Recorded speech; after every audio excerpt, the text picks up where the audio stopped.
running a transaction journal report in QuickBooks Online. So a lot of you are used to QuickBooks Desktop, and sometimes on a saved transaction, you wanted to see the T-chart. You know, what was debited, what was credited. So you did a control Y, right? It's a brilliant report. I even know the guy who created it in Desktop.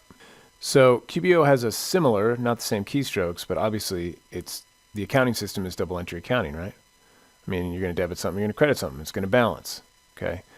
And there is a way to see that same transaction journal report of what was debited, what was credited behind any transaction. So very quickly, let's go to the search field, and let's go ahead and do this expense to Amazon. You will drop down to the More tab, and right above Audit History is called Transaction Journal. This will show you what was debited and credited. You can pull it over, or you can always close this little hamburger icon. There you go. Get it back. And so it's an expense. The top line is always going to be source, if you're used to source and target and reporting.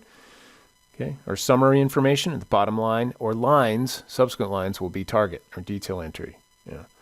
So you can see that inventory asset was debited, and the clearing account for Bill.com, I don't know why that's in there, was credited. Just pretend it's the checking account. But that's the point. I can see the debits and credits behind the scene.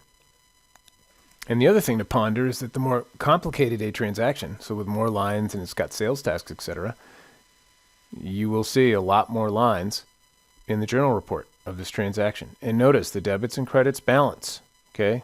So just like in Desktop, every transaction form is really just kind of a facade.